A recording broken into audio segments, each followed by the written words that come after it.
Hey, it's possible that Jurassic World is not just a fantasy. Dinosaurs could really be walking, swimming, or flying around somewhere out there, but not on Earth. Some scientists think there may be planets far, far away from our solar system where slightly different versions of T-Rex and other dinosaurs live. They got the idea based on the fact that our planet used to have about 30% higher oxygen levels than today. That's why complex and intelligent life forms like dinosaurs could develop in the first place. They also want to explore basic building blocks that are the reason why we have life on Earth. These building blocks are something we know as amino acids. They make proteins, sugars, and genetic material, RNA and DNA. They're consistent and mainly exist in one shape or orientation. There are two ways they can be oriented, right and left. That means they mirror each other, just like our hands. It's something we call chirality. For life to exist, proteins must have one form, which means they can be oriented right or left.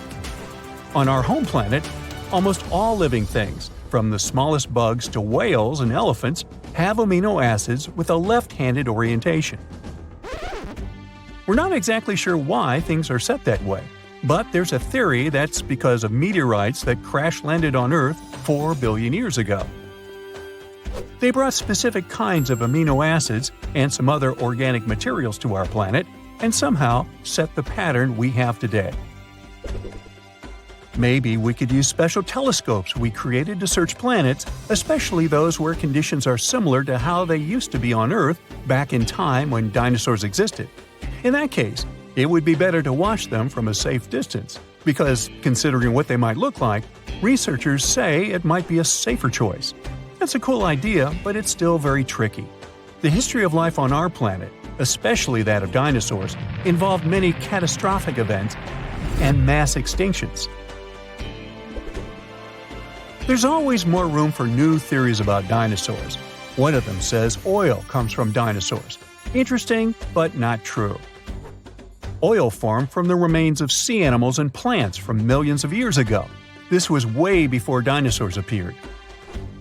Tiny organisms ended up at the bottom of the sea. As bacteria decomposed animals and plants, they removed most of the oxygen and some other elements from them. It left behind only a sludge, which was mostly made of hydrogen and carbon. As time passed, those remains became covered with many layers of silt and sand. When the depth of the sediment increased to 10,000 feet or even more, heat and pressure turned the remains into natural gas and crude oil. It's possible that dinosaurs lived or fell in the sea and later became petroleum in the same manner. But no one has ever found crude oil containing their skeletons. So this is just an unproven theory. Then there's the feathered dinosaur theory, which, unlike the previous one, seems to have more foothold in reality. Back in 2010, researchers found evidence that 100 million years ago, there had been a dino species with ginger feathers. Another group of scientists claimed there had been a different species from 150 million years ago. Those dinos had freckles and reddish-brown feathers on the tops of their heads. The color patterns probably had their purpose. Maybe it was a way to communicate with other representatives of their species or to attract mates. But years later, scientists studied the Microraptor, also called a feathered dinosaur. They realized it had probably been more like a bird than a dinosaur. The key point is how birds replace their feathers. Birds that fly have to replace their feathers in a specific order, otherwise they won't be able to fly very well. And the Microraptor's fossils showed that this creature had changed its feathers in a similar pattern. So they're not really sure which category this animal falls into. Dinosaurs that had feathers shed a lot of their skin piece by piece, like dandruff. Hey Bob, looking a little flaky there. Need a new shampoo? Yeah, they didn't shed their skins like lizards do, as if they take off an old suit. When we talk about dinosaurs, we usually don't picture them as social creatures, more like isolated ones similar to lizards. But some researchers discovered an 80-million-year-old collection of clutches in the Gobi Desert. It means there were colonies of dinosaurs that protected their nests and guarded their young, similar to birds. Crocodiles are known for doing that too. Pterosaurs were flying dinosaurs, and pelycosaurs were fin-backed ones.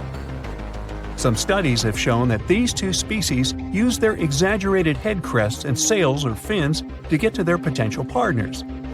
There are many theories about their crests and what they were needed for, though. Some experts believe that was how dinosaurs regulated their temperature.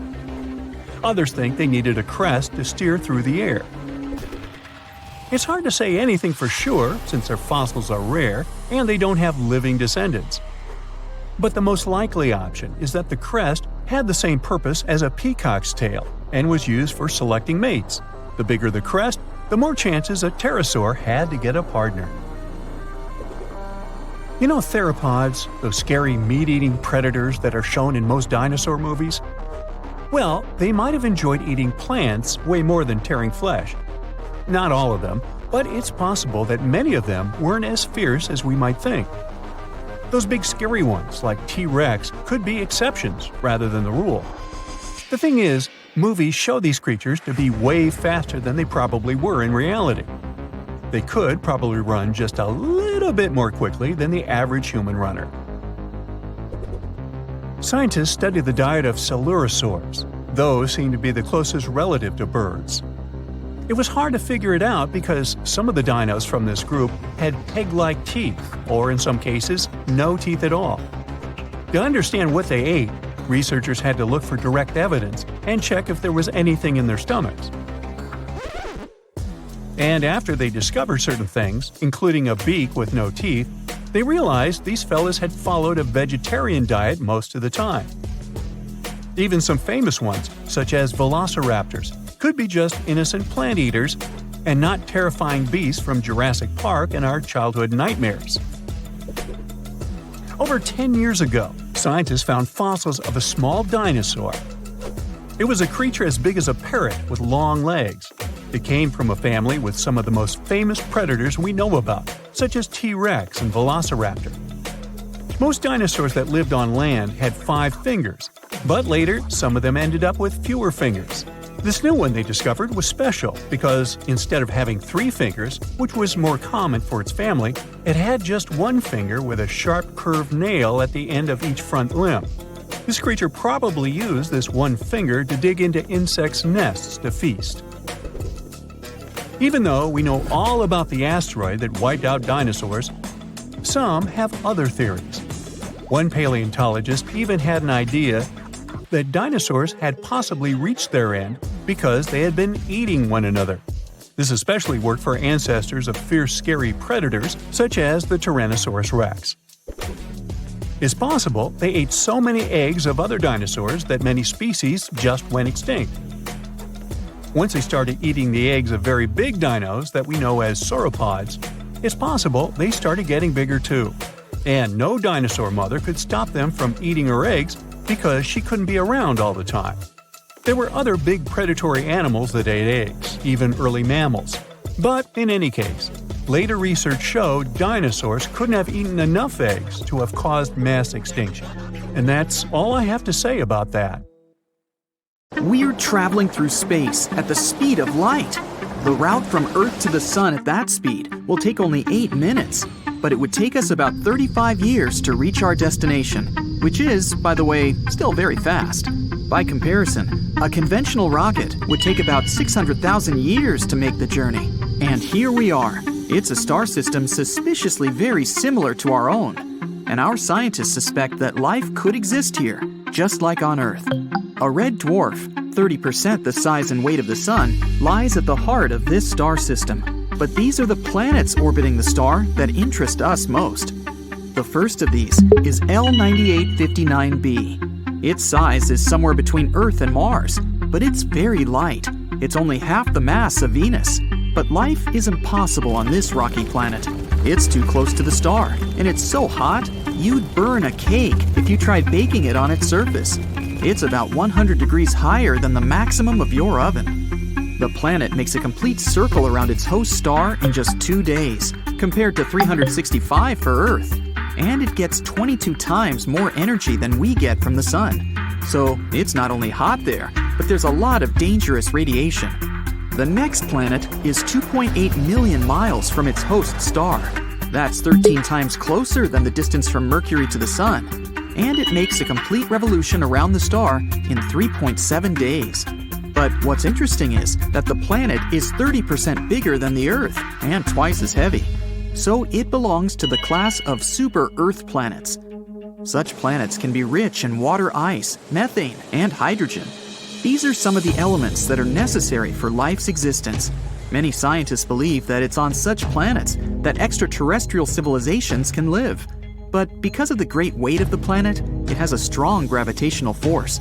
So these civilizations may not be able to fly into space because it's harder for them to get out of the gravitational trap of a super-Earth planet. However, life isn't possible here because the planet is still too close to the host star. And just like in our solar system, the two nearest planets are too hot. But the third planet looks more promising. L9859d. It's almost twice as heavy as the Earth and 50% bigger. Scientists have calculated that about a third of its mass could be water. For comparison, the mass of all water on Earth is only 0.02%. The presence of water is the main condition for the emergence of life. But we can only guess where the water might be. It could be on the surface, but high temperatures can turn large oceans into giant clouds of steam. But water can also be contained in the groundwater below the surface. Well, we can't know that for sure yet. Let's move on to the next planet in the star system. This newly discovered planet is of the Super Venus class, L9859e. It's a rocky planet 3 times the size of Earth. The Super Venus class means that the planet is heavy enough to have an atmosphere, but the conditions there are more like a greenhouse. Different gases fill the atmosphere there. Star rays pass through them to the planet's surface, reflect off it, and rise upward. But the dense gases don't let them leave the atmosphere, so the planet gets hotter and hotter. This is the greenhouse effect that we try so hard to avoid on Earth. On top of that, the stellar wind carries water vapor and other elements from the upper layers of the atmosphere into outer space. Life cannot exist on such a planet, nor could it ever originate, just like on Earth's twin sister, Venus. So far, all the planets we've looked at are outside the habitable zone of the host star. That's the sweet spot at a perfect distance from the star. Not too close so that the planet isn't too hot and the water there doesn't evaporate instantly. And not too far away, so that the planet doesn't look like a cold desert. And planets B, C, D, and E are too close to the host star. But there's another hypothetical planet F in this star system, located right in this sweet spot. This super-Earth candidate is 2.5 times heavier than our home planet. So we have hopes that it's a rocky world, just like the other planets in this star system. The weight of planet F is enough to have a dense atmosphere, and the temperature on its surface should be suitable for water to exist there in liquid form. The planet makes a complete circle around its host star in 23 days, which literally means it's New Year every 3 weeks. It isn't very likely, though, that there's a civilization there that celebrates it. Indeed, the very existence of this planet is very doubtful because we still have no direct evidence. All the other planets have been discovered by the transit method. That's when we point our telescopes directly at a star and watch its brightness change. When there's a slight drop in the star's brightness, that's when a planet has passed between us and the star, like this dot. We have a short period of time while the planet is in the background of the star to determine its size and speed. Sometimes we can observe such transits of Mercury and Venus on the solar disk. And there are at least 29 potentially habitable planets out there in distant space that can observe Earth in the same way. About 1,715 stars within a few hundred light years are perfectly located for it. Each star has planets around it, but only 29 of them are in the habitable zone. So there really could be life and an intelligent extraterrestrial civilization out there. If so, they could point their telescopes toward the sun and see a small dot pass across the solar disk. And they could have been making these observations for at least the last 5,000 years. so they could see how our civilization was born and how we evolved. Moreover, these planets are close enough to pick up our radio signals and even television broadcasts. But it works both ways. Radio signals travel through space at the speed of light. We mastered this technology about 100 years ago. So if there really is a civilization out there somewhere, we would pick up their signals too. But so far, it hasn't happened. So we have no proof of the existence of life on these planets. The discovery of a star system like L9859 is very important to us because we're always looking for life outside of our solar system. And super Earth-class planets are even better suited for the origin of life than planet Earth itself. Such planets are sometimes called super habitable. So some scientists think that Earth is a good place for life, but not the best. Super habitable planets would have to be 30% larger than Earth and twice as heavy. This would create stronger gravity, which would make the atmosphere on the planet denser and with a higher concentration of oxygen. This in turn would raise the average temperature on the planet to a perfect 77 degrees Fahrenheit, so plants would thrive there. Also, stronger gravity makes the surface of the planet flatter, so there might be more oceans there than on Earth. This would make aquatic life much more diverse. The host star also plays a very important role. It should be smaller than the Sun. The bigger the star, the more of its fuel it burns. This means that the lifespan of such stars is much shorter. For example, the lifespan of the Sun is about 10 billion years, but a red dwarf can live up to 30 billion years. More time, more opportunity for the birth of life and evolution. So far, scientists have discovered 24 superabundant planets, but that still doesn't mean that there is life there for real. But some scientists believe that there are already at least 36 advanced civilizations in our galaxy, besides Earth. They've searched for similar worlds on the star map. First, we find stars that look like the Sun among about 100 billion stars throughout the galaxy. Now we choose from them those that are rich in iron.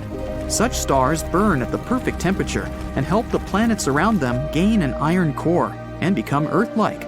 Now let's pick relatively young stars from this pile, because when they get older, they expand and either absorb the planets around them or burn them up. One last thing, let's find planets in this pile that are in the habitable zone of the star. And voila! 36 worlds may be inhabited by some unknown civilization. But we won't know for sure until we get in touch with them.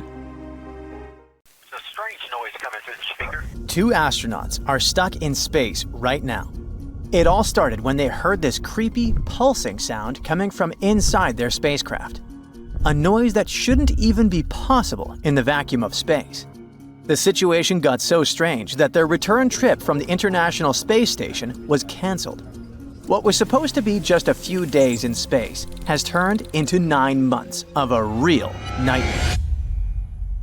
This situation is happening to NASA astronauts Butch Wilmore and his colleague Sunita Williams. On June 5, 2024, they left Earth with one mission: to spend about 24 hours traveling aboard the Boeing Starliner spacecraft until they reached the space station. They were supposed to stay there for only 8 days, working alongside the 7 astronauts and cosmonauts already aboard. After that, they'd head back to Earth on the Starliner. Simple as that. However, just as they were getting ready to return to Earth, something strange happened. Wilmore started hearing this bizarre noise inside the Starliner capsule. It sounded like a heartbeat, with steady intervals.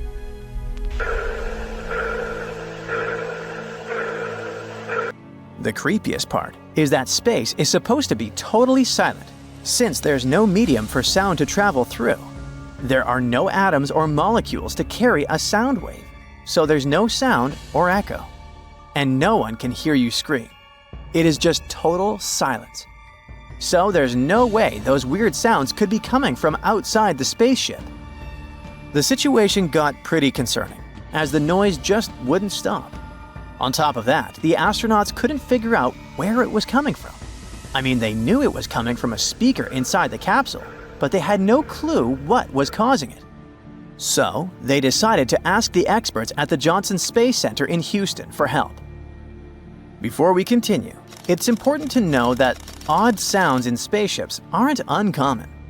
Back in 1969, when the Apollo Mission 10 entered lunar orbit, astronauts said they heard a mysterious music coming from the far side of the moon. It was like a whistling sound that lasted almost an hour. It was so bizarre that they thought no one would believe them. Specialists think the sound was caused by radio interference, maybe from a magnetic field or atmosphere. But here's the thing. The moon has no magnetic field and not enough atmosphere to cause these sounds. So, the mystery still stands. Something similar happened back in 2003. Chinese astronaut Yang Liwei was on his first trip to space, alone, aboard a tiny spacecraft, when he started hearing something weird. It sounded like someone knocking on the spaceship's body, almost like knocking on an iron bucket with a wooden hammer. But what was even stranger was that the sound didn't seem to come from either outside or inside the spacecraft. Li Wei never figured out what it was, not even after returning to Earth. The situation was eerie enough to freak him out, probably just like what happened to Wilmore and Williams. But in the case of the NASA astronauts, it looks like they found an answer to the creepy sound.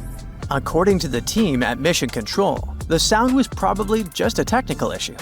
They think it's a speaker feedback loop between the space station and the Starliner. So, that sounds like great news, right? Well, not exactly. Their problems were far from over.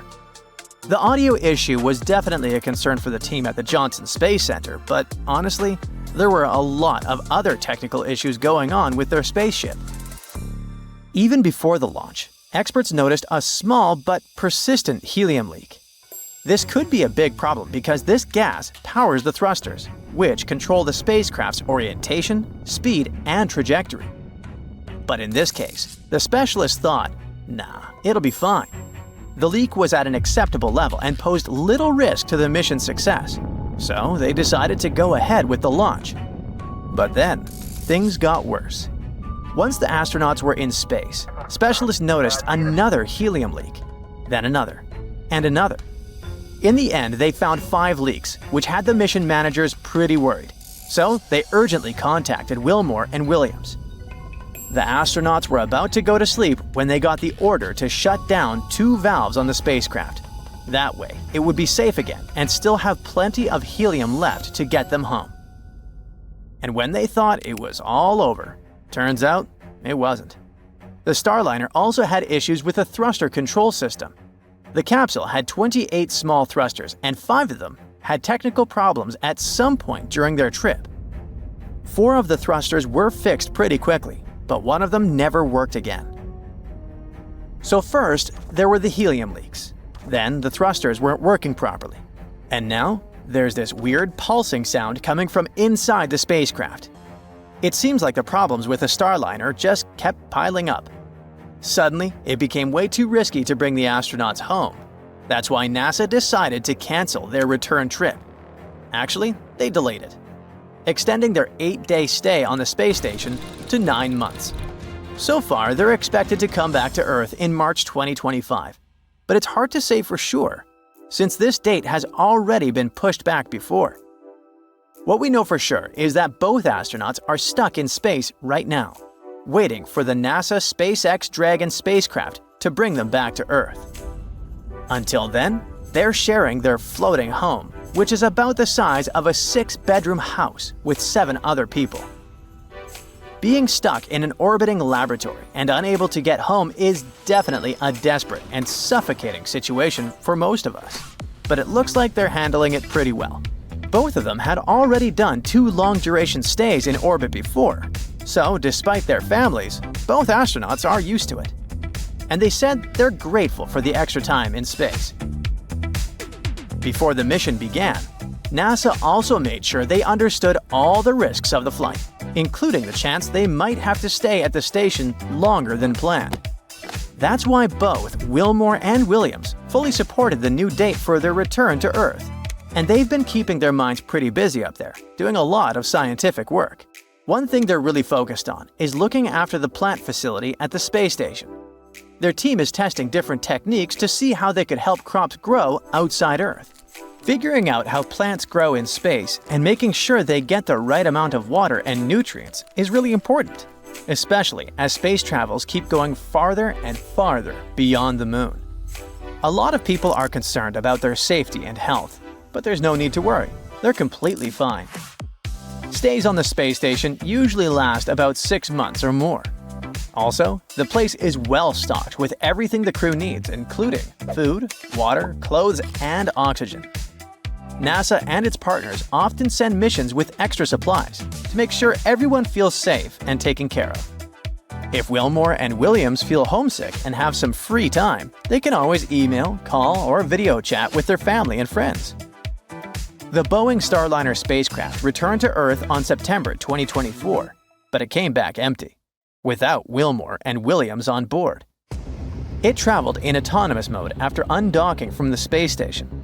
The Starliner re-entered Earth's atmosphere after 6 hours of travel, using parachutes to slow its descent before landing at the White Sands Space Harbor in New Mexico.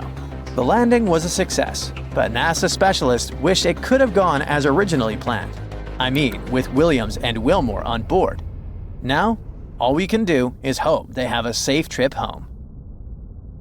You fly away from Earth at a safe distance in your super modern spaceship, and then bam! You travel faster than the speed of light in interstellar space. How cool! The light from thousands of stars rushes past you. A few minutes, and you're on the other side of the Milky Way and going to work. Such travel has long been common for humans, for you are a member of the human civilization that has conquered the entire galaxy. But it took almost 90 million years to get there. So how did we achieve this? It's like a computer game. In the beginning, we had a fleet of 3 motherships that could travel at 310 miles per second. Each of them had 10 colonization pads.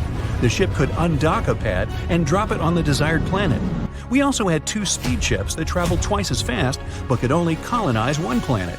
Each colonized planet could send 1 new ship on an expedition. So humanity was able to spread across the galaxy in 90 million years. Most of that time was spent flying from star to star. So the main problem of colonization is speed. Year 2021. Our spaceships can now fly at about 24,850 miles per hour. That's enough speed to travel from New York to Los Angeles in less than 4 minutes. But a trip to neighboring planets like Mars still takes about 7 months. The nearest star to the Sun, Proxima Centauri, is 4.2 light-years away. That means light, the fastest thing in the universe, takes 4.2 years to get there from the Sun. It would take our rocket 73,000 years to get there. That's longer than an advanced human civilization has existed. And our galaxy, the Milky Way, is 105,000 light-years wide. So even traveling at the speed of light would take forever. So, naturally, humanity came up with other ways to travel. Let's move into the future and imagine that we've solved this problem. We started accelerating with microscopic probes propelled by a directional laser beam from Earth. This made it possible to reach speeds of 25% of the speed of light, still very slow. The problem was that nothing that has mass can travel at the speed of light. So we moved on to the Alcubierre drive study. This method doesn't involve moving from point A to point B, but instead compressing the space between those points. Here's a piece of checkered paper. Imagine that you need to travel 3 squares to your destination. Instead of moving in a straight line as fast as possible, we squeeze these squares so that our spaceship is at point B. Now we unsqueeze them back. Space is normalized and we've traveled, in fact, standing still. This is how the Alcubierre drive works. It compresses space in front of the spaceship and expands it behind its tail. So, theoretically, an Alcubierre drive spaceship can move at any speed, even faster than the speed of light. But the amount of energy needed to do this is enormous, and it could be compared to the mass energy of the entire planet of Jupiter. So, while some scientists were working to improve the Alcubierre drive, others were looking inside the most mysterious object in the universe, a black hole. A black hole is something so heavy that it attracts even light and won't let it go. Imagine a circular trampoline. This is our space-time. We put a basketball in its center. The trampoline sags a little bit. Now all the objects we put on the trampoline will roll toward the basketball. That's how gravity works. But if you roll the golf ball past the basketball, it has a chance of getting out of this funnel. Now put a heavy bowling ball in the center of the trampoline. The trampoline sags even more. Now the golf ball will inevitably fall into the funnel with the bowling ball with no chance of escape. That's how a black hole works. And some scientists believe there may be a wormhole at the heart of a black hole. It's a shortcut between point A and point B in the universe. Back to our piece of paper. Instead of moving straight ahead, we fold the piece so that point A is right above point B. Now we make a hole in the paper and move to point B. We unfold it back and voila! You've arrived at your destination. So there's a theory that if a spaceship enters the black hole's gravitational field and withstands the incredible stress there, it can exit to any other point in the universe which that wormhole led to. It might even be another galaxy, or even a parallel universe. Well, our research was successful, and now, looking at a map of the Milky Way, we can get to absolutely anywhere. All that remains is to choose the right place to colonize. There are about 1 billion stars. Around each of them are planets possibly suitable for life. So we need to narrow down the list. First, we look for relatively young stars, almost like our Sun. Near them, a human colony can potentially live for a long time.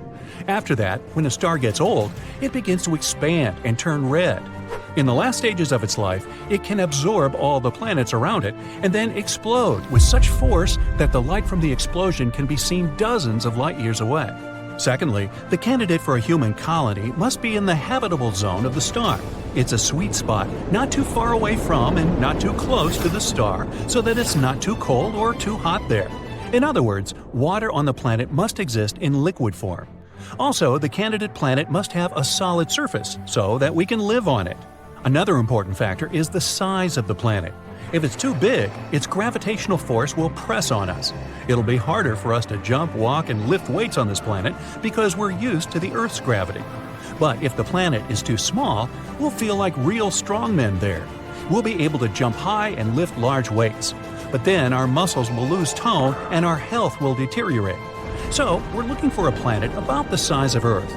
Altogether, we have about 100,000 star systems that fit our parameters, so we start exploring and colonizing. And here's our first target. We've named this planet New Home. Clever. We fire up our faster-than-light engine, and bam, we're there. Even though this planet fits all our criteria, it's still hard to call this place home.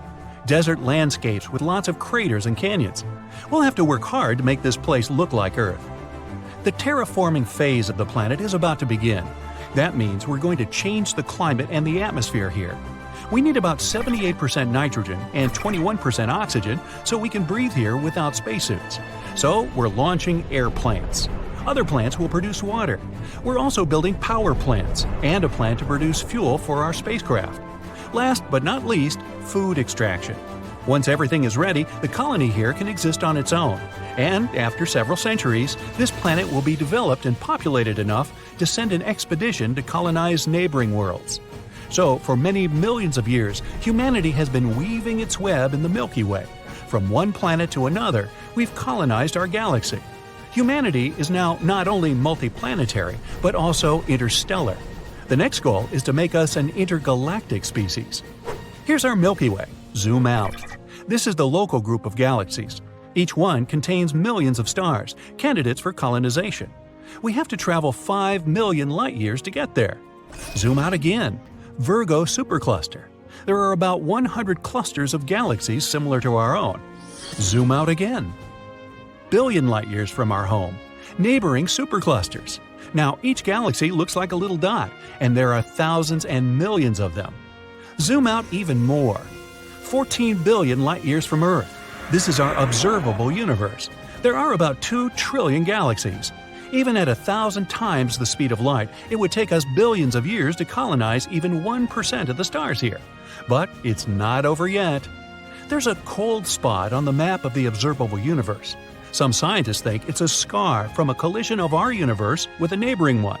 They say the universes could be like bubbles, each containing trillions of galaxies. Once such bubble crashed into ours, and its gravitational force ripped clusters of galaxies out of our universe. If this is true, then parallel universes do exist. Then we have truly endless possibilities for exploration, finding new worlds for humanity, and contact with extraterrestrial civilizations. Sounds like fun.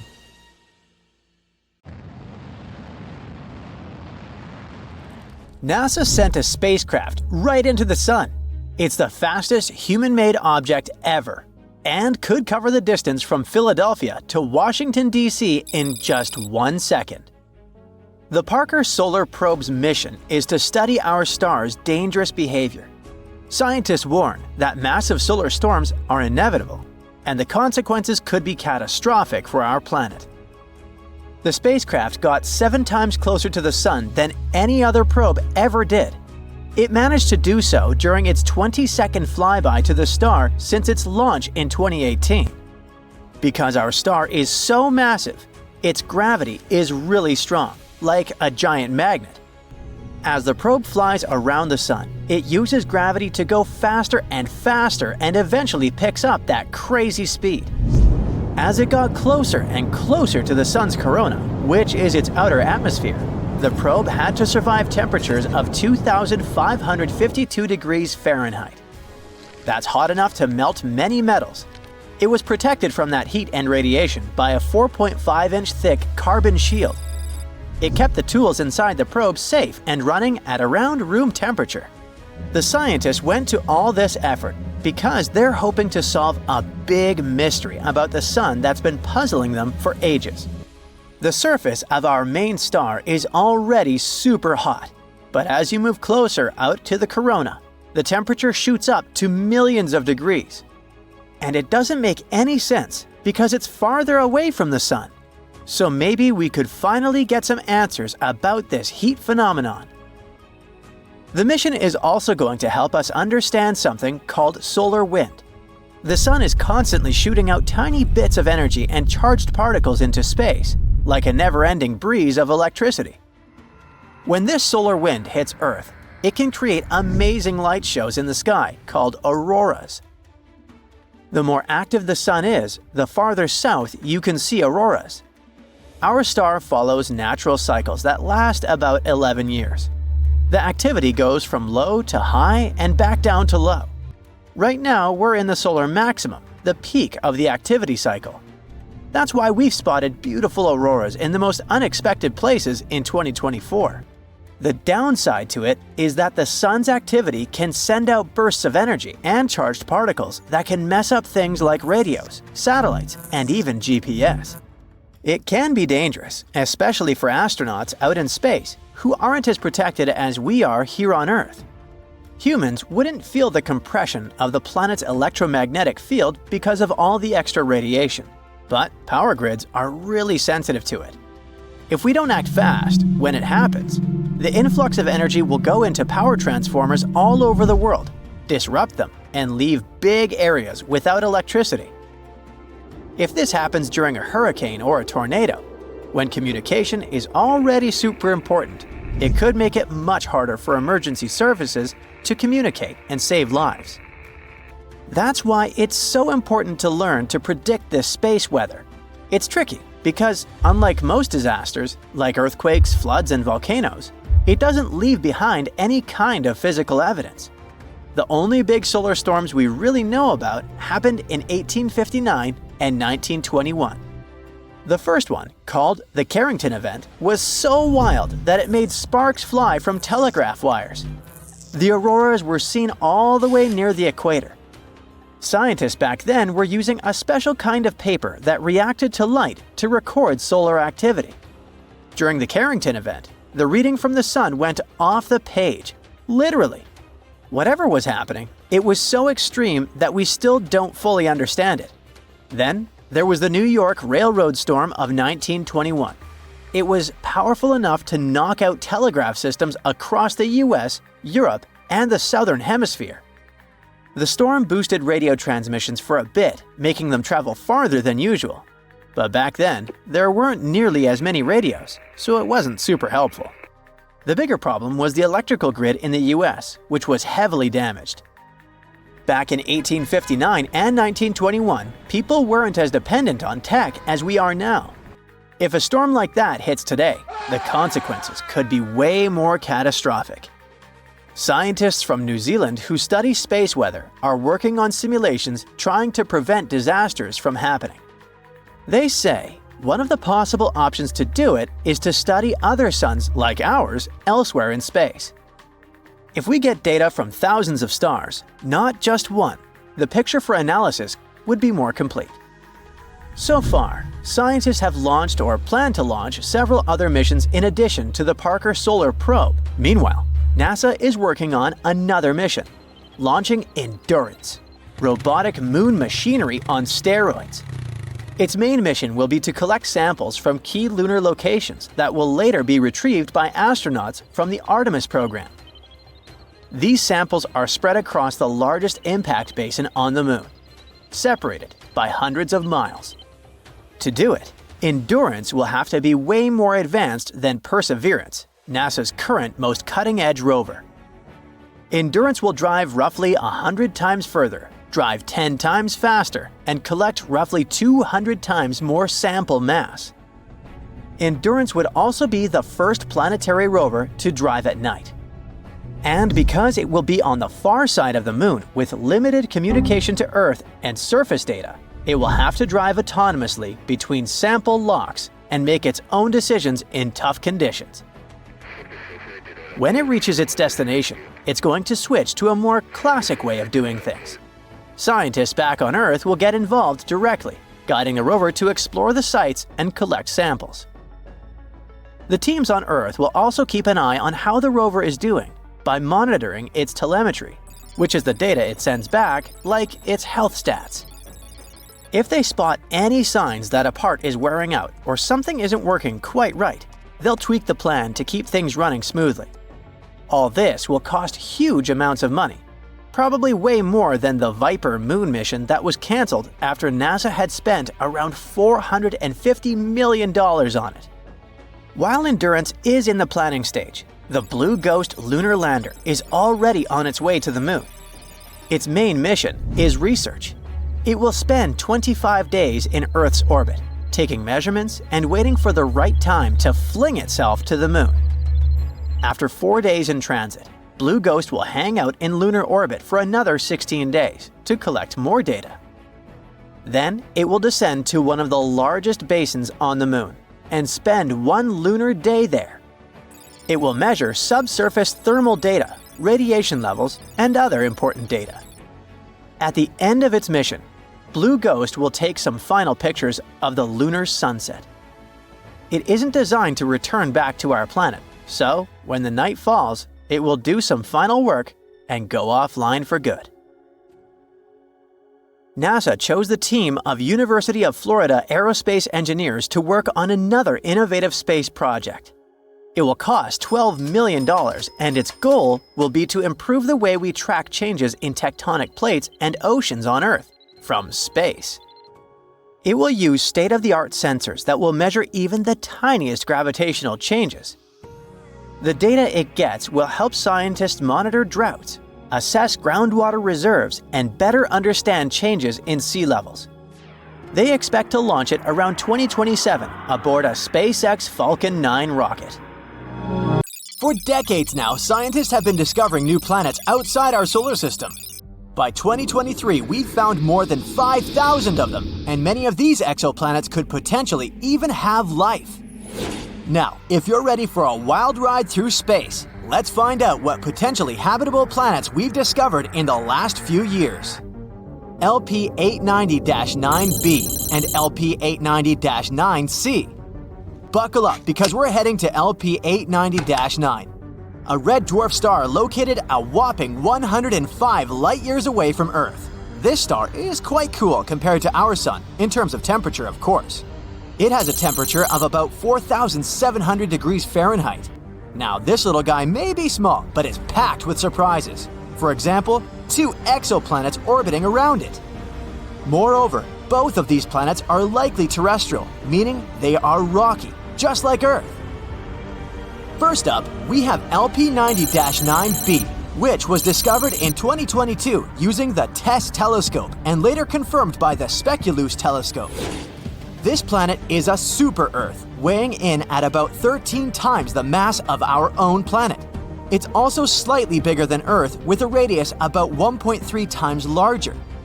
And if you thought Mercury's orbit around the Sun was quick, just wait until you hear about LP890-9b. It takes about 3 days to complete 1 lap around its star. Imagine falling asleep in freezing winter and waking up in hot summer. But the real showstopper here is LP890-9C. This one was discovered by the Speculoos telescope. It's a bit further out from the star and takes a leisurely 2.5 times longer to orbit than LP890-9b. It's also a bit larger than Earth. But its real claim to fame is its location within the habitable zone of its star.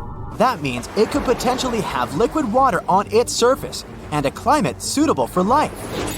Now this planet becomes a prime candidate for studying its atmosphere using the James Webb Space Telescope. But hold on.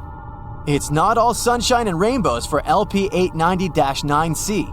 It's also really close to its star, meaning it's full of radiation that could potentially make it less habitable. And to top it off, it's tidally locked, just like our moon.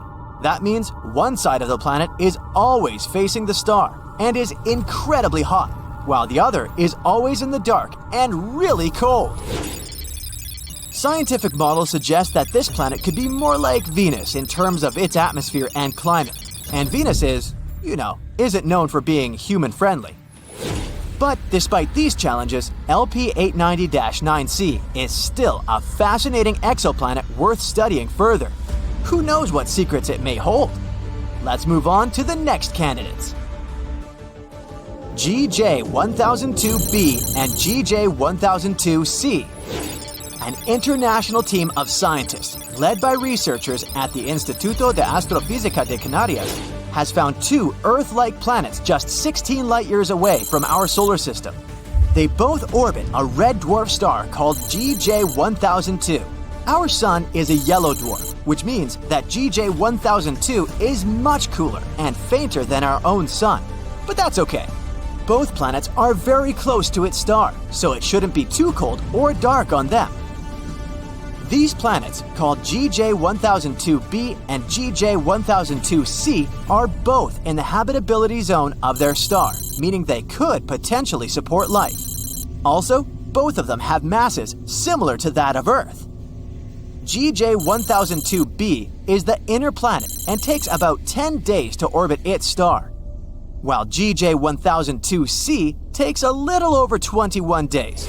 These planets are great candidates for studying their atmospheres and could even be targets for future missions to search for signs of life. The most important thing is that these two planets could potentially support life, and that's pretty cool.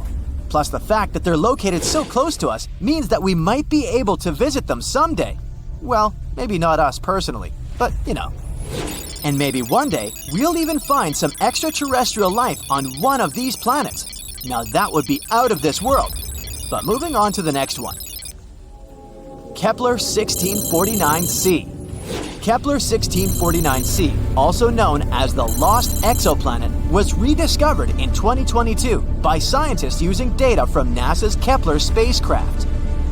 This exoplanet is located about 300 light-years away from Earth and orbits a small, cool star called Kepler 1649. It's about the same size as Earth, and just like the previous ones, it's located in the habitable zone of its star. Initially, the data about this planet was discarded. A special computer program called RoboVetter, written to automatically sift through the volumes of Kepler data, labeled this candidate as a false positive. In other words, the program thought it was just some kind of an error or interference. Fortunately, the researchers double-checked such things, and when rechecking the data, they managed to rescue poor Kepler 1649c. Now we know that this is a terrestrial planet just like Earth, and if it really does contain water, there could even be life there. But don't pack your bags just yet. There are still many unknowns about Kepler 1649c. For example, we don't know what its atmosphere is like or what kind of surface it has. It's also possible that the planet is tidally locked, just like LP890-9c. That would be, unpleasant. That's why Kepler 1649c is definitely worth further study. Maybe it turns out to be a perfect place for us to set up a vacation home in the future. Just make sure to bring plenty of sunscreen since the planet is pretty close to its star and things could get pretty toasty. Kepler 1638b. This exoplanet is located about 5,000 light-years from Earth in the constellation Cygnus. It's also located in the habitable zone of its star. It was discovered in 2020 by the Kepler spacecraft through the process called transiting. They basically take a bunch of photos of the star at different times. After that, the programs analyze these photos and look for small spots and dots on them. These tiny dips in brightness may mean that a planet was passing by the star. Kepler 1638b is a bit of an oddball compared to most exoplanets we've found so far. It's about 4 times the mass of Earth and has a radius about 2 times that of Earth, making it a super-Earth exoplanet. Its orbital period is about 260 days, which is quite close to our Earth, and that's great. Finally, at least somewhere, winter and summer will flow normally. Kepler 1638b could have some liquid water there. That's why it's also a good candidate for further study, to see if it could potentially support life. Let's hope that we'll find out more about this planet in the future. And finally, the last one. Kepler 438b. Kepler 438b is an exoplanet located approximately 640 light-years away from Earth in the constellation Lyra. It was discovered in 2015 by the Kepler Space Telescope. One of the most interesting things about Kepler 438b is its size and location. It's about the same size as Earth and also orbits within the habitable zone of its star. But there are a few catches. For one, Kepler 438b orbits around a red dwarf star, which are known for their high levels of solar radiation and flare-ups. This could make the surface of the planet too hostile for life as we know it. In addition, Kepler 438b has a much shorter year, only around 35 Earth days long. This could lead to extreme temperature fluctuations on the planet's surface, but maybe it's home to some hardy extraterrestrial life forms that have adapted to its unique conditions. Or maybe not. Either way, it's definitely worth keeping an eye on. This is a small list of exoplanets that we've discovered in recent years. Now, with the use of new technologies, we'll be able to find new exoplanets much more often. Let's hope that at least a few of them will really be inhabited. Our universe is like a giant highway, and galaxies are constantly moving along this highway. And just like cars driven by careless drivers, they can collide and crash. So, astronomers have recently witnessed such an incredible cosmic collision. It involved galaxies traveling at incredible speeds. Using advanced instruments, researchers clocked one galaxy traveling at a speed of around 2 million miles per hour as it crashed into a group of other galaxies. This collision has created shock waves that are so powerful they can completely reshape the entire region, leaving long-lasting effects on its structure and dynamics. Will it somehow influence our solar system?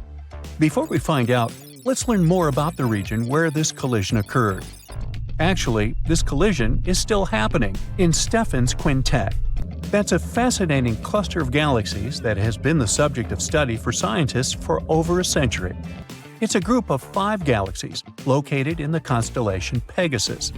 This group of galaxies was first discovered in 1877 by the French astronomer Édouard Stephan, who used a telescope at the Marseille Observatory. Despite its tranquil name, Stephan's quintet is anything but peaceful. It's a chaotic spot filled with galactic collisions and turbulence. 4 out of the 5 galaxies are gravitationally bound. It means they are physically interacting with one another. Such interactions are ejecting material from the galaxies, and over time, it forms vast debris fields in the space surrounding the galaxies. Astronomers believe that, in the end, these galaxies will merge into one giant galaxy, but it will only happen in millions of years. The curious thing, though, is that the 5th galaxy in the quintet, located in the upper left corner of images, is not part of the collision. This galaxy is much closer to Earth, more than 200 million light-years closer, to be precise. So its alignment with the other galaxies is just a chance perspective from our vantage point, making it appear as part of the group. Stephan couldn't know this in the 19th century, so the name quintet has remained, even though only 4 galaxies are physically involved in the collision. Now, how about we look at this collision in detail? At the center of this event is one of the galaxies in the group, which is currently crashing into the others at a breathtaking speed. From our perspective on Earth, this galaxy appears to be approaching the quintet from behind, heading directly toward the viewer. The collision is creating a massive shock wave that ripples through the surrounding galaxies. As the shock wave is moving through packets of cold gas, it's traveling at hypersonic speeds, several times the speed of sound in the intergalactic medium. This process strips electrons from atoms, leaving behind long trails of glowing ionized gas. But when the shock wave comes across regions of hot gas, it compresses the material rather than disrupting it.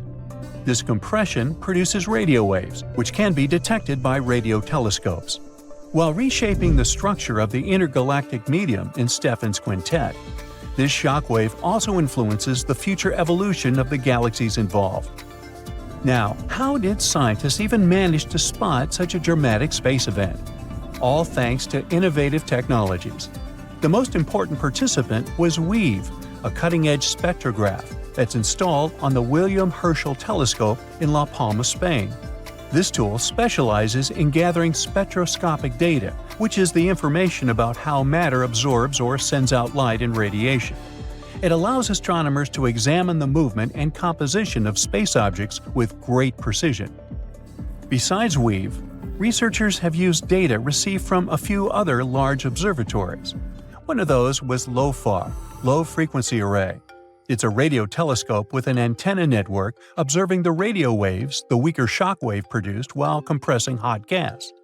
Astronomers combined the data received from all these instruments and managed to study the shock waves and their effects in amazing detail.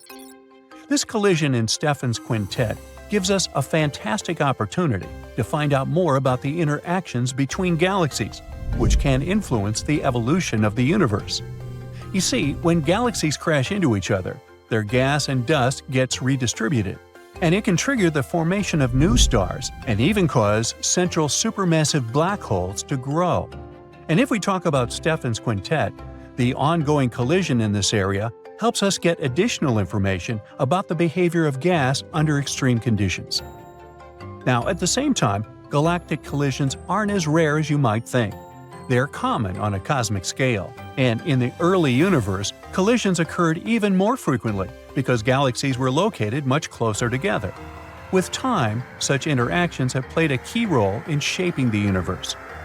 Even our own galaxy, the Milky Way, has experienced tons of past collisions.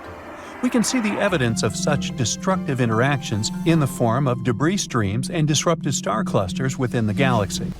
In fact, astronomers predict that the Milky Way will collide with the neighboring Andromeda galaxy in about 4.5 billion years, eventually forming a new, larger galaxy. Even though they're moving at incredible speeds, galactic collisions are super slow processes from our human point of view. While galaxies may travel at millions of miles per hour, the distances they cover are so vast that mergers take millions to billions of years to complete. Now, galactic collisions don't look like explosive crashes you might be imagining. Instead, they resemble when fluid merges. When two galaxies collide, their gravitational forces distort their shapes. They stretch and warp, and exchange their material, stars, gas, and dust. As a result, tidal tails, rings, and even bridges between galaxies form. One of the most famous collisions between galaxies is ARP 148. During this cosmic crash, one galaxy became shaped like a ring, while the other stretched in a long tail-like form. That's how powerful gravitational interactions between galaxies during collisions are. But however impressive intergalactic collisions are, collisions between neutron stars, those ultra-dense remnants of massive stars, are among the most energetic phenomena in the universe. Neutron stars are incredibly small and dense. Just one contains the mass of our Sun packed into an area the size of a city. When two neutron stars collide, they often merge to form a black hole, releasing immense amounts of energy in the process. These events produce gravitational waves, ripples in space-time, that can be detected by instruments like LIGO and Virgo, as well as bursts of light that outshine billions of stars. On Earth, The possibility of a galactic collision directly affecting us is extremely low. Luckily, the timescales and distances involved make such events harmless to life on our planet. However, smaller-scale collisions, such as an asteroid impact, are more plausible. Asteroid impacts have occurred in Earth's history, and the most infamous of them caused the extinction of the dinosaurs 66 million years ago. And while large impacts are rare, astronomers closely monitor near-Earth objects to protect our planet from potential threats. Now, while we're talking about space collisions, a question may arise. Can life travel between planets? This is the idea of lithopanspermia, the transfer of life between planets via debris from collisions. If an asteroid or comet hits a planet, fragments of rock could be ejected into space. If those fragments carry microbial life, they might land on another planet and seed life there. And guess what? According to experiments, certain super tough microorganisms like cyanobacteria could survive the harsh conditions of space travel, including radiation and re-entry into the atmosphere of another planet. In any case, lithopanspermia is still only a theory and a controversial one among scientists, but it doesn't make it less fascinating. It might eventually help us understand how life could have spread across the universe. But let's return to the ongoing collision in Stephan's quintet. By studying such events, astronomers learn more about how galaxies interact, evolve, and influence their surroundings. Hopefully soon, we'll find even more interesting facts about this process. Stay tuned. We've discovered Kepler 22b, a small exoplanet in the Cygnus constellation. Seems like nothing important, right? But it's actually a big deal. This is the first planet located in the habitable zone that was found by the Kepler telescope. In other words, there may be water on this planet, and if there's water, there may be life. Kepler 22b can become our new potential home. So let's take a closer look at it. Actually, discovering new planets is not easy at all. Not all of them can be seen through our super cool telescopes, even the almighty Hubble. Sometimes, the stars are so small and dim that it's really hard to find them on a map. The same thing happened with Kepler 22. In such cases, scientists have to use a special method. First, they take a bunch of photos of the star in different periods of time. Then, they look at them and think, are there any dark dots on this star somewhere? And if they find one, that might be a planet. These photos actually help us to discover some very important stuff. Like, first of all, this planet exists. Secondly, here is its size, radius, and proximity to the star. And finally, will we be able to live there? Now we know that Kepler 22b is very similar to our planet and could potentially become a second Earth. It's also very close to us, only 635 light-years away. Yeah, it's about 3 quadrillion miles, but this is one of the closest options. Kepler 22, the star of Kepler 22b, is a yellow dwarf. It's very, very similar to our Sun. The same size, the same radius, even the age is almost the same, 4 billion years. The difference is only in luminosity. It's about 20% dimmer than the Sun. So, no matter how much you strain your eyes, you won't see this star in the night sky. The planet Kepler 22b is about 2.4 times larger than our Earth, and that's pretty good. More radius means more potential water and space to live. Although going from one city to another would take a while. It's scary to even imagine a 3-day-long plane flight. We don't know the exact mass of this planet, but scientists think it's bigger than Earth's. Actually, the mass of Kepler 22b can be up to 36 times greater than that of our planet. What does it mean? Vigorous gravity. If the planet is 36 times heavier than Earth, then gravity there will be about 6 times stronger. Can you barely lift 20 pounds of potatoes? Try 120. Not to mention that you yourself can become much heavier on that planet. You'll have to get incredibly pumped up just to walk there. You have to literally turn yourself into a bodybuilder just to get to work. The worst thing is that with such gravity, it'd be incredibly difficult for plants to survive there. They'd need at least a little freedom to rise up from the ground. And animals. Our dogs and cats would have to turn into little balls of muscle to survive there.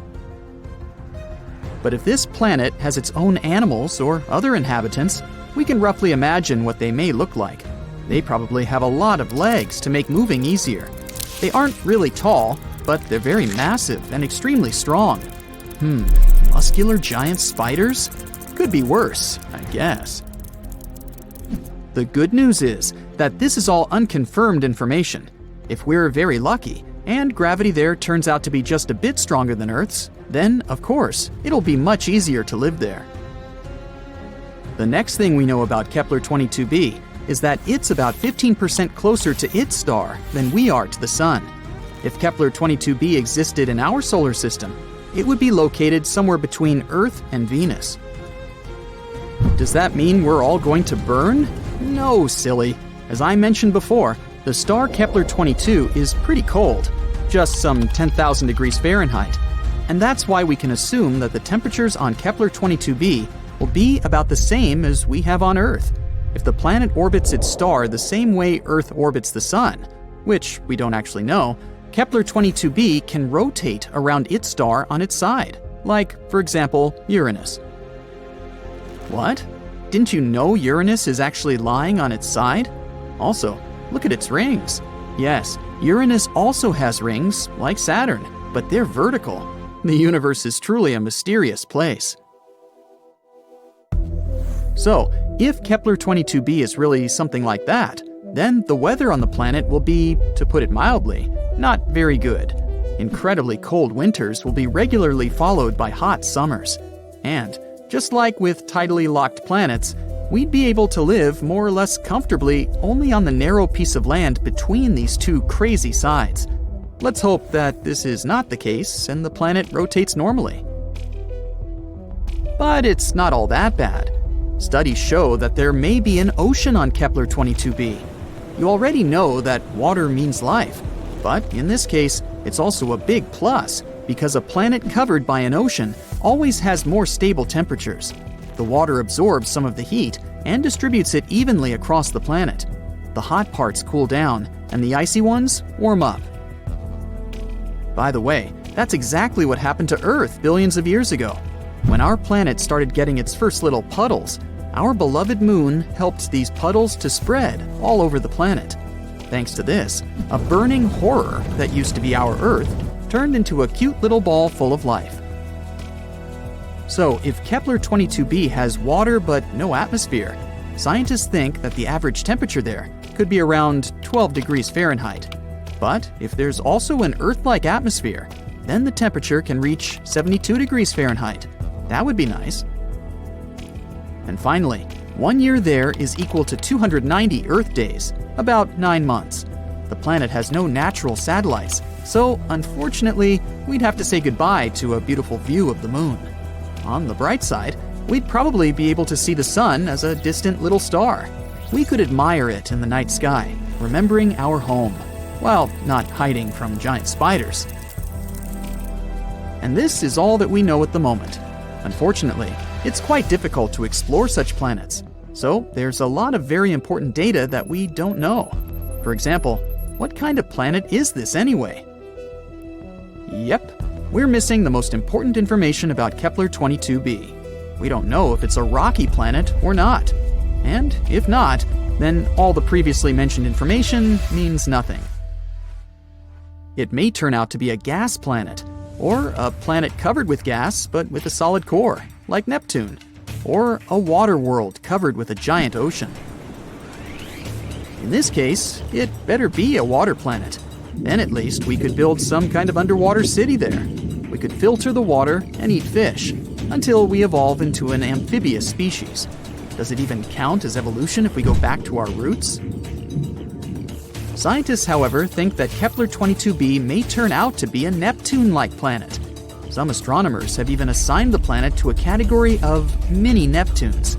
Yes, this is a real planetary category. But this hasn't been proven yet. But even if, fortunately for us, Kepler 22b turns out to be a rocky planet, we still don't know what the atmosphere is like there. Does it exist at all? What if it turns out to be something like the atmosphere of Venus, which is more toxic than your ex? Then we'd have to dig deep underground to somehow survive on this planet. And then we'd have to come up with a heat source, because it's pretty cold underground. Yeah, let's hope this won't be the case. There are many possibilities with Kepler 22b. So far, we don't have a clear answer. But let's hope that scientists will find it before we load the first people into shuttles and send them to conquer Kepler 22b. That would be awkward if it turns out to be a gas planet, or something like that. Colonizing other planets is like the ultimate cosmic adventure. It's a challenge that's captured the imagination of humans for centuries, and it's something we've always dreamed of doing. One of the most popular candidates for this role is Mars. And this isn't surprising. Mars is a rocky planet that is similar to Earth in many ways, and it even has evidence of water on its surface. This makes it a prime candidate for human colonization. Many scientists and engineers are working on plans to send humans to Mars and establish a permanent settlement there. But what about the other candidates? There are many planets and moons in our solar system, so why not colonize something else? For example, Ceres. Ceres is the ultimate cosmic treasure trove. It's a dwarf planet, not a full-fledged one, just like Pluto. It's located in the asteroid belt between Mars and Jupiter. This dwarf planet is the closest to the Sun, and it's adorably tiny. The entire planet is about the same size as the state of Texas. So why choose it? Because Ceres may be a rich source of valuable resources. The surface of Ceres is covered in craters and other geological features, and scientists believe that beneath its surface, it has a thick layer of water ice, which means that deep underground, it may have an ocean of liquid water. If this is true, Ceres could be a valuable resource for future space missions. It could potentially provide a source of water for human exploration of the solar system. So, can we colonize it? And if so, how do we do that? Actually, many scientists and space enthusiasts have proposed this idea. To colonize Ceres, we'd have to use the same methods used to establish colonies on the Moon, Mercury, and the satellites of Jupiter and Saturn. Don't worry, it's not that hard. We just need to figure out how to adapt to a very thin atmosphere, to extreme temperatures, and pressure, and, well, all the other nasty stuff. But let's stay hopeful. At the end of the day, it all comes down to resources. We'll need water, minerals, silica, and other raw materials. All this would help us to create a self-sufficient colony. And luckily, Ceres is full of these things. So, first of all, we could locate the places of residence inside the craters of Ceres. We could build domes there that would protect us from all sorts of dangerous things, like radiation. We could also mine regolith in the asteroid belt. Regolith is a residual soil that appears as a result of cosmic weathering of the rock. Basically, it's something like the surface layer of soil on the Moon. Why do we need it? Well, because we could use it to 3D print the base layers next to the ice, so that our bases would be located near the water. We could then use these base layers to print other structures, like houses. We could also collect ice and organic molecules to create water. And by combining water with regolith, we would get soil in which we could grow plants and food. Wonderful! There's also another option. A colony could be created underground. That is, right next to the icy crust of the planet. Now, if in the future we'll be some kind of super cool scientists, we could try to accelerate the rotation of Ceres, which sounds crazy, but would be pretty beneficial. It would help us to create artificial gravity inside the underground colonies. And speaking of gravity, all of these things may sound cool, but let's discuss the difficulties that lie ahead of us during colonization. To colonize Ceres, we would need to overcome a number of challenges. To begin with, we need to develop technologies that will help us even get to Ceres. We need some kind of ships that would be capable of long flights into deep space. For them, first we need to create some kind of nuclear thermal or nuclear electric traction, and maybe an even more advanced type of fuel. Then we'll also need technology to help us sustain life in this small rocky world. That is, tools to extract and use local resources. Also, since there's no atmosphere on Ceres, we would have to wear spacesuits and live in pressurized habitats. And this is only the beginning. Living on the planet itself won't be an easy task either. For example, what about extreme temperatures, or radiation, or the mentioned incredibly weak gravity? The latter is definitely one of the biggest problems. The gravity of Ceres is only 3% of the Earth's. You wouldn't want to accidentally fly into outer space while playing football, would you? But the fact that any jump could send you on an endless journey isn't the only problem. Even if you somehow stay on the surface of the planet, you'll experience the same symptoms and problems as astronauts who hang out on the International Space Station. For example, loss of muscle mass, decrease in bone density, deterioration of vision, problems with the cardiovascular system. Wow, who would have thought that gravity is so important?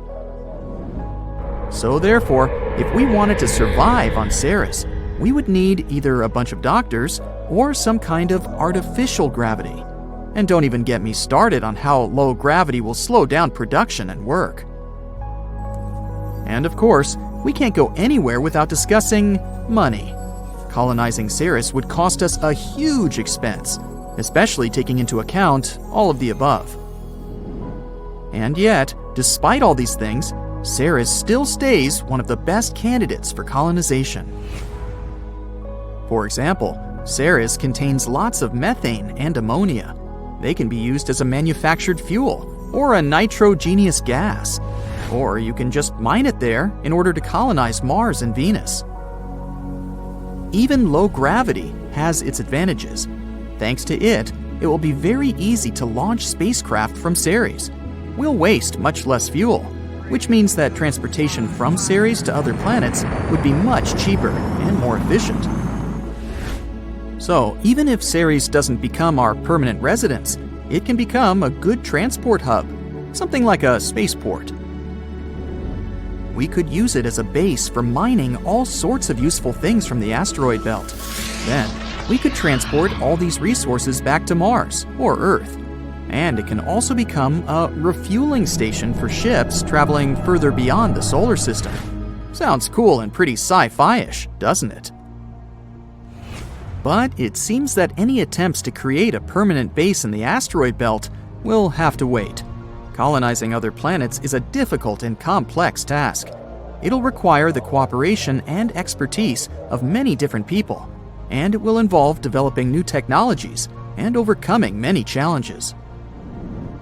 Before we go to Ceres, we need to build infrastructures on the Moon, Mars, and somewhere in between. Otherwise, any attempts to colonize it would be prohibitively expensive and would most likely fail before future missions could even reach it. But the more colonies we create, the more likely it is that sooner or later we'll build another one on Ceres. This would not only open the asteroid belt to economic exploitation, it would also serve as a stepping stone to the outer solar system. This, in turn, could lead to colonizing the moons of Jupiter and beyond. In other words, the rewards of colonizing Ceres could be great. Not only would it allow us to explore and understand this fascinating world, but it could also provide us with valuable resources that could help us to further explore and settle the solar system. Life on Ceres would likely be challenging, but exciting, as humans would be making a new home for themselves and exploring the mysteries of the universe. Just imagine all the new planet-themed restaurants and shops we could have. Welcome to Ceres Mart, where everything is out of this world! So, if you're a fan of cosmic treasure hunts, Ceres is surely a rich and rewarding destination. Just make sure you bring some weights on your feet so you don't fly anywhere. So the idea of panspermia is that life can travel through space naturally, like seeds being spread around the universe.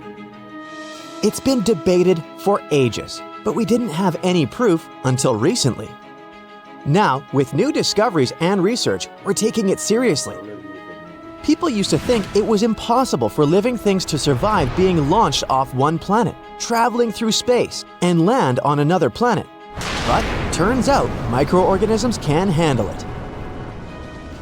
Scientists got interested in this again in the 70s when they found rocks from Mars here on Earth that proved it's possible for rocks to travel between planets in our solar system. They figured out some ways that materials can be sent into space and survive the trip. So yeah, panspermia might be a real thing after all. Basically, scientists were wondering if living things could have hitched a ride between planets in our solar system.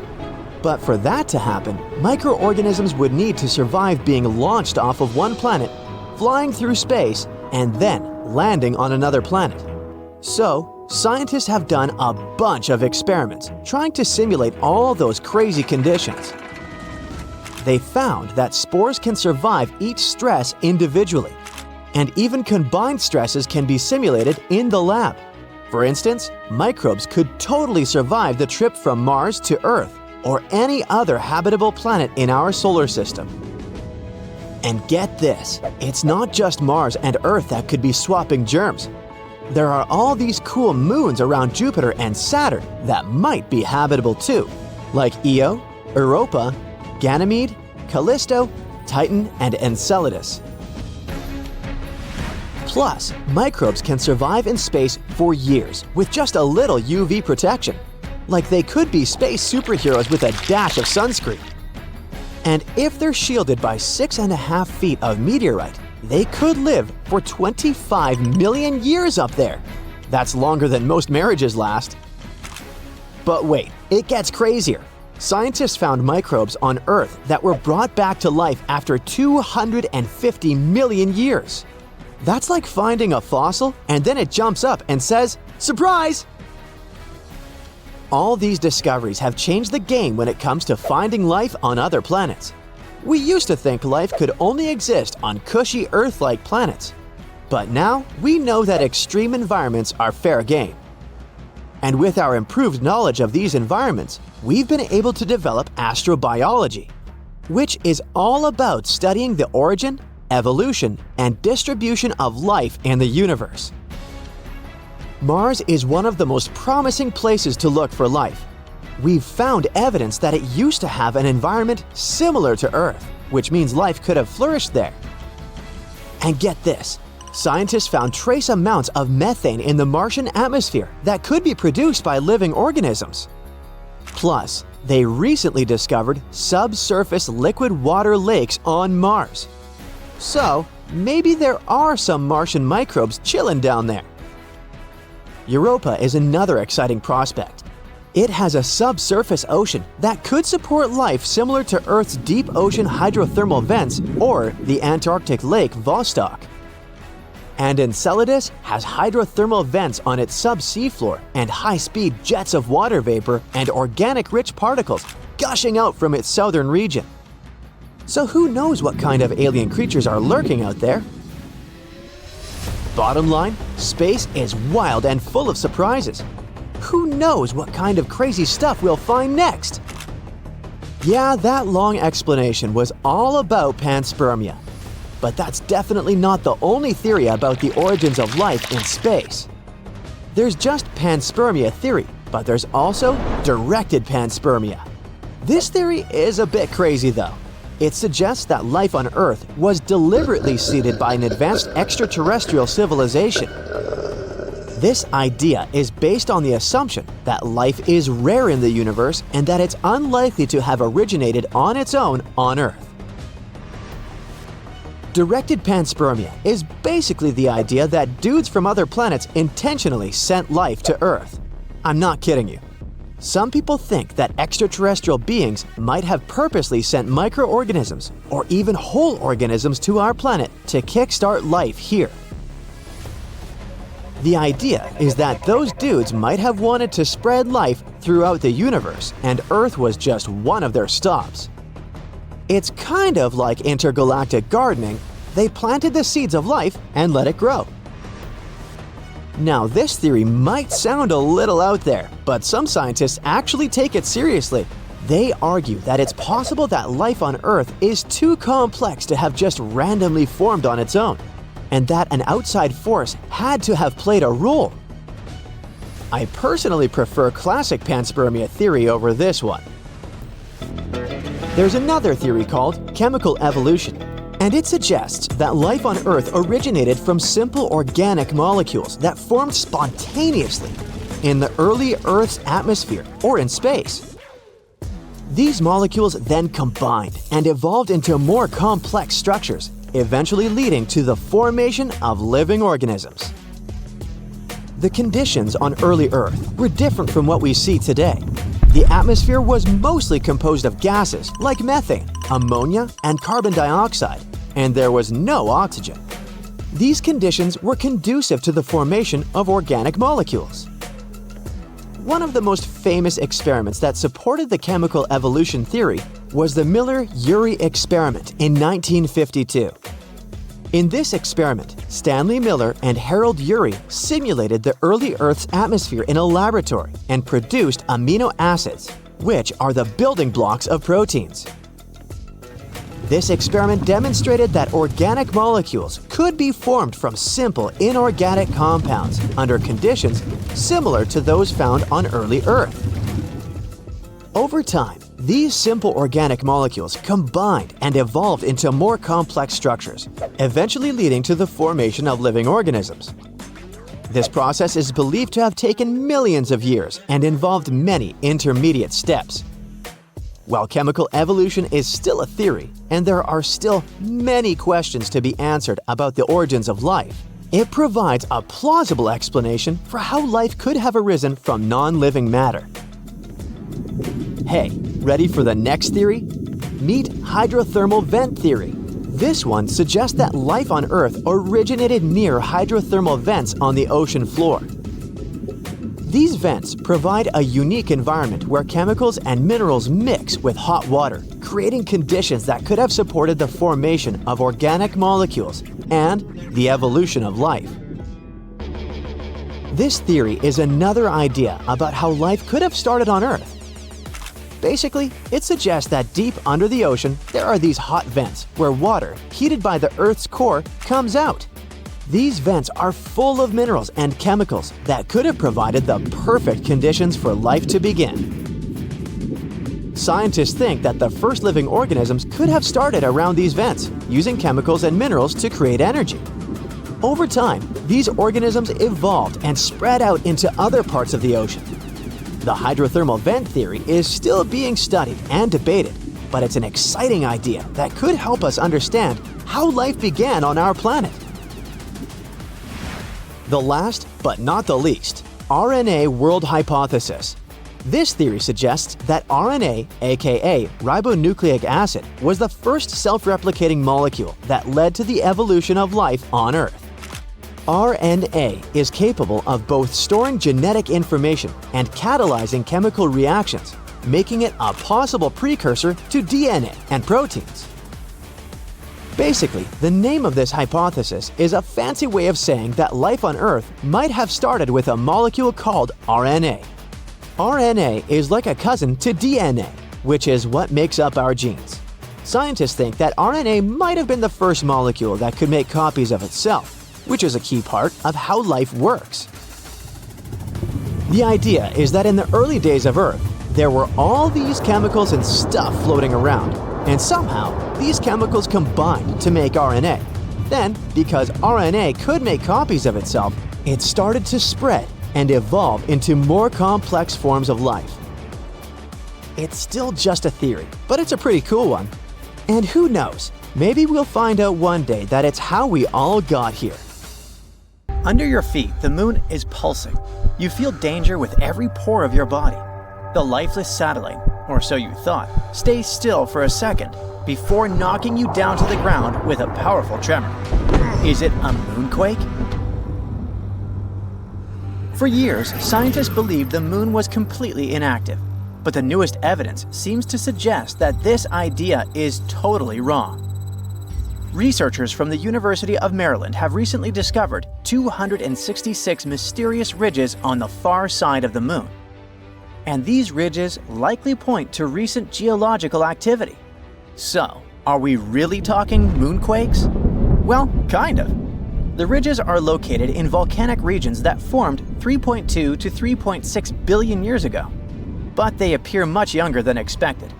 Typically found in clusters of 10 to 40, they're often located in areas where the moon's surface is structurally weaker. Now, when astronomers speak about recent, don't take their words literally. They don't mean last year or even decade.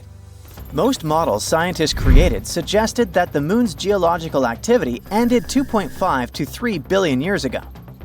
But the new information hints at the possibility that these formations have been active within the last billion years. Some of the smaller ridges seem to have formed as recently as 200 million years ago, and that is considered relatively young on the moon's timescale. It means that the moon may still be experiencing geological changes today. These discoveries kinda challenge our understanding of the moon's history and evolution. But how did scientists come to these conclusions anyway? Researchers from the University of Maryland and the Smithsonian Institution used crater counting to estimate the age of lunar ridges. It works like this. Surfaces with fewer craters are younger, and the more craters some region has, the older it is. Plus, the analysis showed that some ridges cut through already existing craters, meaning they likely formed around 160 million years ago.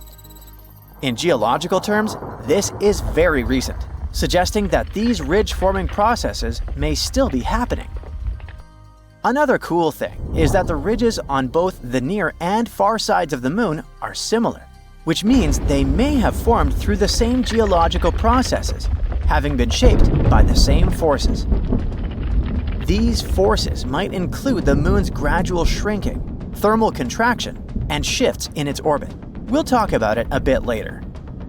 Another argument supporting the idea of a still active moon is decades-old data from the Apollo missions. They had already detected shallow moonquakes with the Apollo Lunar Seismic Experiment, recording 28 quakes ranging from magnitude 1.5 to 5. Researchers believe that these ridges may be linked to similar seismic activity. Now, about that bizarre shrinking of our natural satellite. Scientists believe the moon formed about 4.5 billion years ago when a Mars-sized object collided with early Earth. This catastrophic impact likely sent bunches of superheated material into space.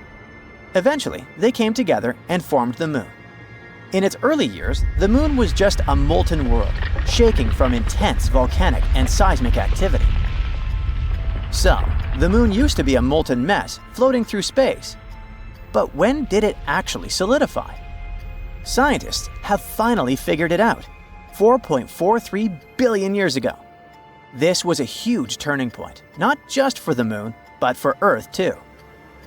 After all, the giant impact that formed the moon might have also been the final blow that made Earth stable enough to support life. In any case, billions of years passed. The moon gradually cooled and contracted. And now look at this modern-day rocky sphere illuminating our nights.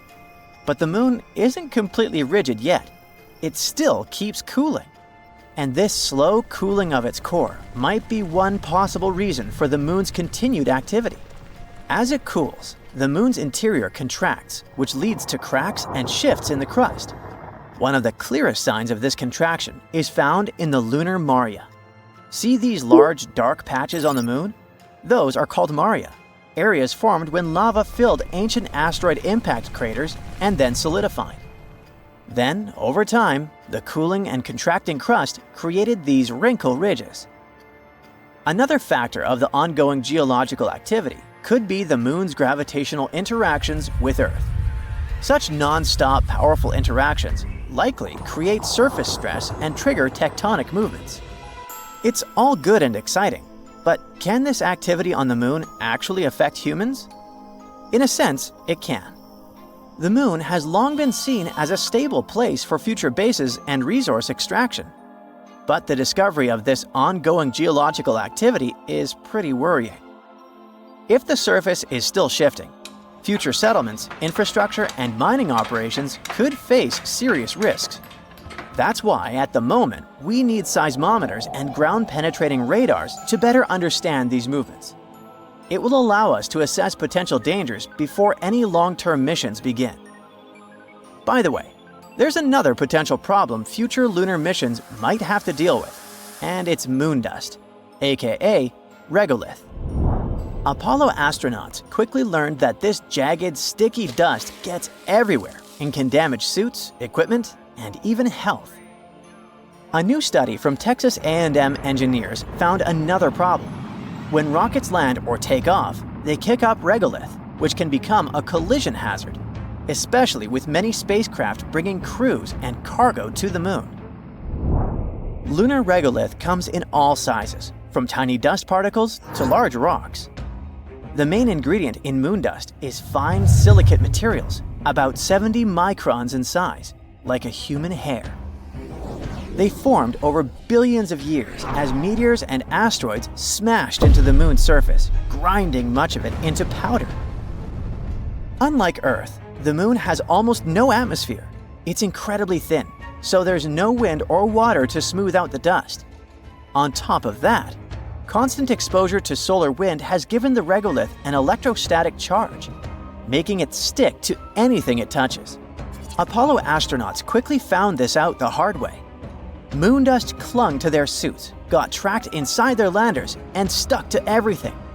Worse, it became a health hazard, causing eye irritation and breathing problems inside their spacecraft. But at the moment, it seems like a problem for future us. A much more important issue is finding water to support future missions, and China is going to deal with it. It's getting ready for a big mission to look for hidden ice on the moon. As part of the Chang'e 7 mission in 2026, a flying robot will explore deep craters at the moon's south pole, where ice might be trapped. If they manage to confirm it, this could be a game changer for future lunar missions. Astronauts will have a water source and even fuel for space travel. The mission is a key step in China's plan to land astronauts on the moon within 5 years. While signs of water have been found before, like in soil samples from Chang'e 5's probe and observations by NASA and Indian spacecraft, scientists believe that deep ice deposits are the real key to supporting future missions.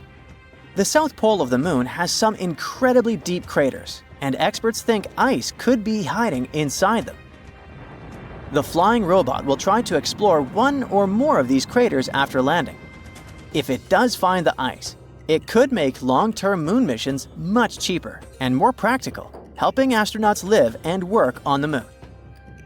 Some scientists also think that this discovery could offer us some clues about extraterrestrial life. In any case, whether we find water on the moon and learn to deal with that pesky dust or not, the recent discovery of those young lunar ridges is a game changer. If the moon is still geologically active, it means we don't know as much about our closest neighbor as we thought. What else could the moon be hiding? Are we really prepared for the idea that this lifeless satellite might actually be more dynamic than we imagined? Future missions, which might not be as safe as we once believed, will probably show.